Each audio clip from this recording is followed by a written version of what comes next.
스포츠 엑스파일의 초동철입니다.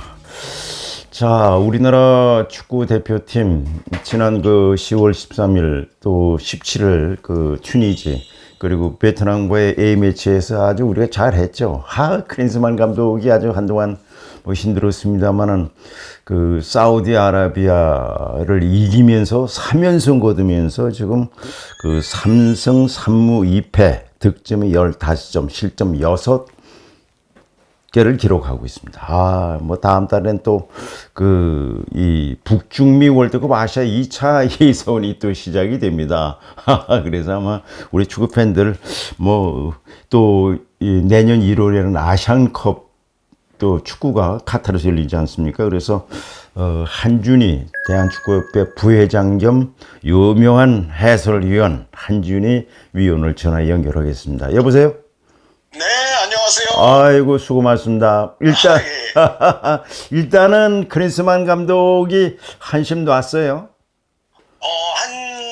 한시름을 크게 놨다고 봐야 되겠죠. 그러니까 지난 정말 사우디전에서 천신만고 끝에 1승을 거뒀다가 그렇죠. 네, 이것이 이제 튀니지전 4대0, 베트남전 6대0 네. 3연승으로 연결이 되면서 특히 네. 이제 튀니지 같은 경우는 사실은 멤버 구성으로 보나 뭐 랭킹으로 보나 만만치 않은 상대임에 틀림이 없었기 때문에 그럼요. 전체적으로 튀니지전 4대0 승이야말로 정말 혈이 뚫리는 네. 클린스만 감독에게는 큰 승리였다는 생각입니다. 맞아요. 튀니지가 뭐 FIFA 랭킹 29위, 우리가 26위고 물론 베트남은 뭐 사실은 95위니까 뭐 그렇긴 했지만은 일단은 클린스만 감독은 일단은 만면에 그 얼굴에 그 웃음기가 좀 가시지 않을 것 같은데요. 네, 전체적으로는 이제 클린스만 감독이 애초에 좀 의도를 했던 네. 빠른 공수 전환 그리고 상대를 높은 지역에서부터 눌러서 계속 세컨볼을 따내는 압박 플레이가 우리가 괜찮았기 때문에 네. 전체적으로는 이제 클린스만 감독의 전술적 의도도 어느 정도 들어맞았던 그런 2연전이었다는 생각이고요.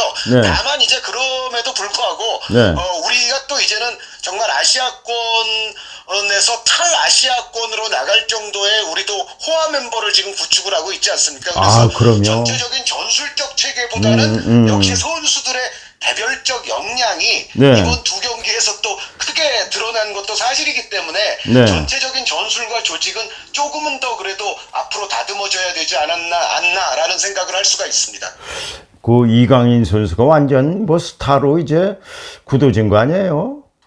그렇죠. 이강인 선수는 이번 뭐 두 경기를 통틀어서 골도 3골이고 맞아요. 뭐 어시스트 뭐 전체적인 또 골의 기점 역할 이런 것들로 네. 인해서 그야말로 가장 맹활약을 펼쳤던 선수라 해도 과언이 아닌데 네. 저도 이제 베트남전 같은 경우에는 저는 이제 첫 번째 튀니지전은 중계를 했었고 베트남전 네. 같은 경우에는 수원 월드컵 경기장에서 다른 또 우리 축구계 인사들과 관전을 했습니다만 네. 이강인 선수가 볼을 잡을 때마다 네. 우리 정말 그 축구계 인사나 많은 분들이 탄성을 많이 질러요. 야, 뭐 이제 22살밖에 안 됐고 지금 뭐 그 파리 상제르맹의 엘리케 감독도 뭐 아주 뭐 그 이강인 선수에 대해서 아주 입에 침 마르도록 아주 그 칭찬을 많이 하던데.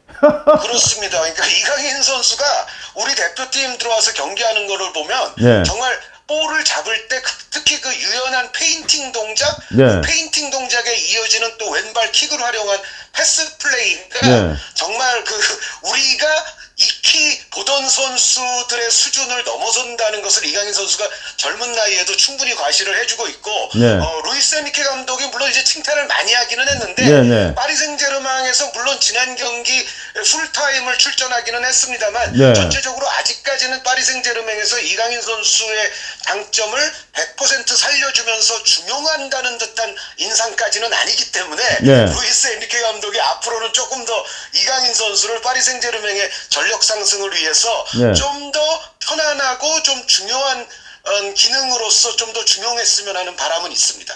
그 개인기가 아주 뭐 특출하잖아요. 개인기가 너무 좋던데.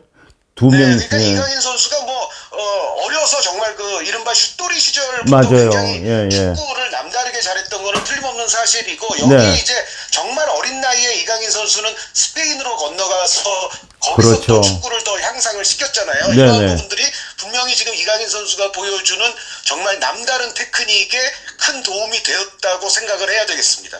그리고 이제 손흥민 선수가 우리 대표팀의 이제 주장인데 그 지난번 그 튀니전에 나오지 못했고 베트남전에 풀타임 뛰는데 사타구니의 그 몸 상태가 그렇게 썩 좋지 않게 보이던데 어떻게 보셨어요, 한준희 해설위원은?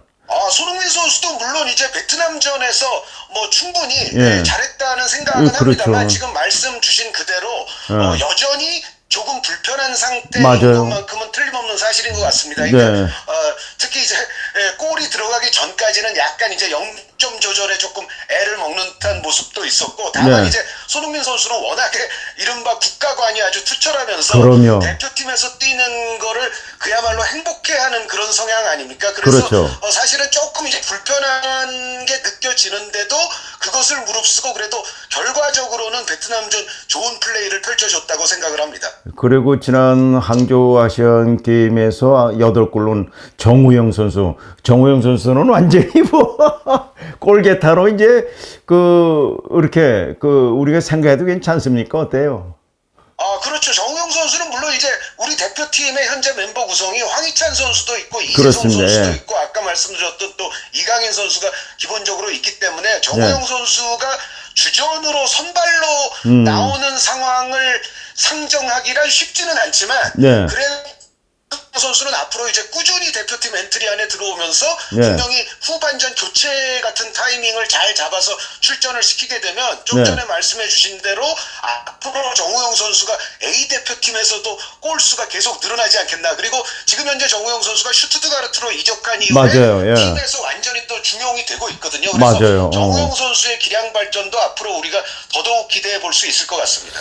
자, 그리고 이제 우리가 지난해 그 카타르 월드컵 대회 때 16강까지 갔습니다만 이제 또 북중미 월드컵 아시아 2차 예선이 또 시작이 되잖아요. 다음 달 또. 그렇습니다. 네, 예. 다음 달 11월 16일에 서울 월드컵 경기장에서 싱가포르와 일단 첫 경기를 갖고 네. 21일에는 중국 원정을 떠나게 되어 있는데 우리가 네. 지금 2차 예선 조편성이 싱가포르, 그리고 태국입니다. 네, 태국. 물론 네. 싱가포르 같은 경우는 우리와 뭐 현격한 전력차가 나는 것은 틀림없는 사실이고요. 네. 중국이나 태국이라 할지라도 우리가 그들보다 뭐 한두 발 이상 앞서 있는 것도 사실이지만 어쨌든 네. 일단 싱가포르전을 잘 넘긴 다음에 가장 고비는 역시 중국 원정이라고 볼 수가 있거든요. 맞아요. 중국이 제가 보기에는 그래 간단한 팀은 아닌 것 같던데요.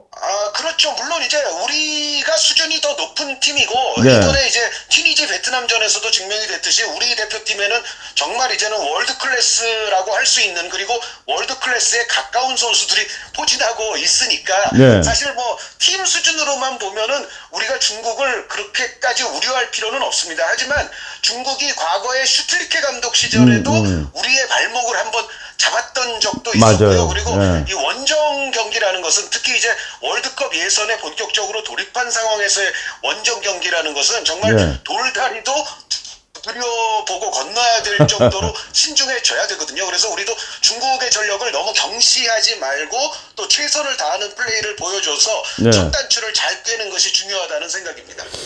자, 그리고 내년 1월에 이제 카타르에서 아시안컵 축구 대회가 또 열리지 않습니까? 그렇죠. 이게 굉장히 중요하잖아요. 네, 이제는 이제 과거에는 우리가 아시안컵을 조금 덜 신경 쓰는 문화도 조금 있었어요. 그러니까 네. 아시다시피 우리는 월드컵은 중요하다는 것을 전 국민들이 알지만 그럼요. 네. 월드컵 이외에는 예를 들어 뭐 올림픽이랄지 아시안 게임이랄지 이런 종합 대회에 일반 대중들은 많이 신경을 써왔기 때문에 네네. 오히려 축구에서 정말 중요한 대륙컵인 아시안컵을 약간 등한시하던 시절도 과거에는 없지 않아 있었어요. 네.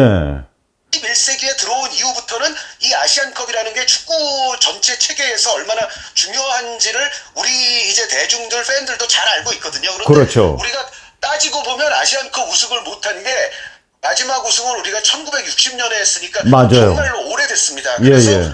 이번만큼은 정말 아시안컵 우승이 우리 축구계의 거의 대망의 상황이라서 네. 이번 대회만큼은 정말 우리가 잘해줬으면 하는 바람이 있습니다. 맞아요. 자, 우리 한준희 해설위원이 쭉 우리 유튜브에 많이 참여를 해주셨는데, 그 크리스만 감독에 대해서 우리 한준희 해설위원은 어떻게 지금 그 평가를 내립니까?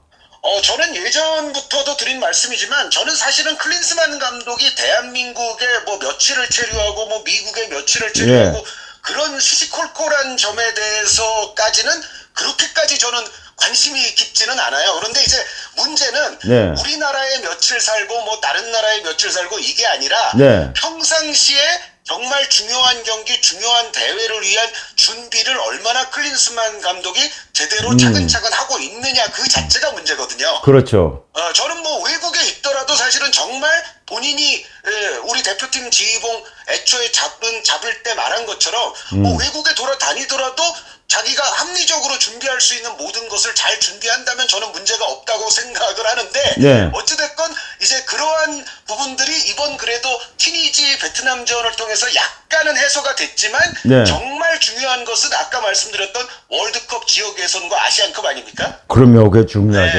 그러니까 사실 클린스만 감독이 여태까지 해온 모든 것이 좀 용서가 되고 정당화가 될 수 있느냐 없느냐의 여부는 결국은 이 중요한 공식 경기들에서 한가름이 되는 것이기 때문에 클린스만 감독이 앞으로는 뭐 본인이 어디 있든지 무슨 뭐 인터뷰를 하든지 그거는 상관이 없지만 적어도 대한민국 대표팀을 최우선 순위로 두고 자신이 얼마나 중요한 무대를 이제 앞두고 있는가를 정확히 인식을 하고서 모든 코칭 스태프의 역량을 총동원해서 합리적으로 최대한 준비를 잘해서 이제 대회에 임하게 된다면 그러면 뭐 클린스만 감독에게 우리가 그렇게 불평할 이유도 없다고 생각을 합니다. 네. 그리고 지난번 그 튀니지하고 이제 베트남 경기 그 전에 이제 9월달에 있었던 사우디아라비아와의 경기를 통해서 한준희 해설위원이 아주 눈여겨봤고 굉장히 좋게 평가를 내릴 수 있는 선수가 있었나요?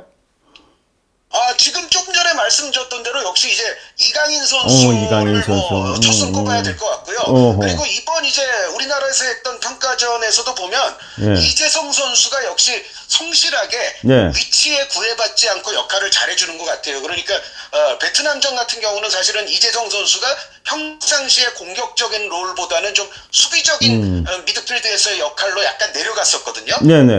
그런데 그 상황에서도 이재성 선수가 정말 또 아주 요긴한 정말 대표팀에 유익한 플레이를 많이 해줬기 때문에 앞선에 공격형 미드필더 내지는 우리 또 측면 공격수들도 잘 살아날 수 있었다는 생각을 합니다. 그래서 저는 그 이재성 선수의 어떤 성실성을 높이 굉장히 평가를 하고요. 그리고 역시 최근 또 프리미어리그에서 손흥민 선수뿐만 아니라 황희찬 선수가 굉장히 잘해주고 잘해요. 황희찬 선수 좋아요. 또 주말 경기에서도 또 황희찬 선수 덕택에 또 팀도 아주 결정적인 골도 넣고 그랬는데 황희찬 선수가 역시 또 대표팀에 오면 확실히 그 저돌적인 면모와 더불어서 역시 대표팀에 또 특히 강한 사나이의 모습을 계속 보여주고 있다는 점이 저는 굉장히 바람직한 것이라고 생각을 합니다. 맞아요. 지금 독일 분데스리가 마인즈에 쓰고 있는 이재성 선수 얘기하는데 한준희 해설위원 수고하셨습니다. 들어가세요. 감사합니다. 지금까지 그 한준희 대한축구협회 부회장이면서 아주 유명한 축구 해설자의 그 얘기였습니다. 자, 내일 이 시간에는 국내 프로축구, 이제 뭐 그 12개 팀이 지금